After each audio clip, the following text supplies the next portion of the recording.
இந்த பதிவு வந்ததும் உடனே எல்லாரும் கிளம்பிடுவீங்க. குறை சொல்றீங்க, குறை சொல்றீங்க, குறை சொல்றீங்கன்னு. நான் குறை சொல்லலை. நீங்களே யோசிச்சு பாருங்க. 30 நாள் சூரியன் சித்திரையில் இருக்கும்போது மகர லக்னம் டெய்லியும் வரும். அந்த ஒரு லக்னத்தில் ஒரு 20 பேர் பிறக்கிறாங்க அப்படின்னா 30 நாளைக்கு எத்தனை பேர் பிறக்கிறாங்க? 600 பேர் பிறக்கிறாங்க. அது மாதிரி ஒவ்வொரு மாதமும் ஒரு 600 பேர் பிறக்கிறாங்க. ஒவ்வொரு வருஷங்களும் எவ்வளோ பேர் பிறக்கிறாங்க அப்படியெல்லாம் கணக்கு போட்டு பார்த்தீங்கன்னா தான் உங்களுக்கு புரியும். நான் சொல்கிறது சாதாரணமாக ஒரு ஏன் இருக்காதா அப்படின்னு கேட்டுட்டு போகிறது இல்லை. நீங்கள் கணக்கு போட்டு பாருங்கள். ஒரு நாளைக்கு மகர லக்னத்தில் எத்தனை பேர் பிறப்பாங்க, அப்போ ஒரு மாதத்துக்கு சூரியன் அங்கேயே இருந்துச்சுன்னா அவங்க எவ்வளோ பேர். அப்போ தான் ஒரு திருமண காலகட்டம் அப்படின்றது ஒரு 5 வருஷ காலம்.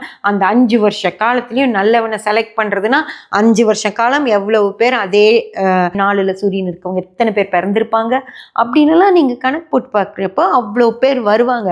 இவ்வளோ பேரும் நல்லவங்க தானா அப்படின்னலாம் நீங்கள் யோசனை பண்ணி பார்க்கணும். அதனால சும்மா நீங்கள் எப்படி இதை சொல்லலாம், உங்களுக்கு எப்போ பார்த்தாலும் குறை சொல்கிறது தான் வேலை அப்படின்னலாம் எங்கூட பேசுறதுக்கு பதிலாக நான் சொன்னது சரியா இல்லையா அப்படின்னு முதல்ல யோசிச்சுட்டு பாருங்கள். அதுக்கப்புறமா நீங்கள் என்னை என்ன வேணாலும் சொல்லலாம்.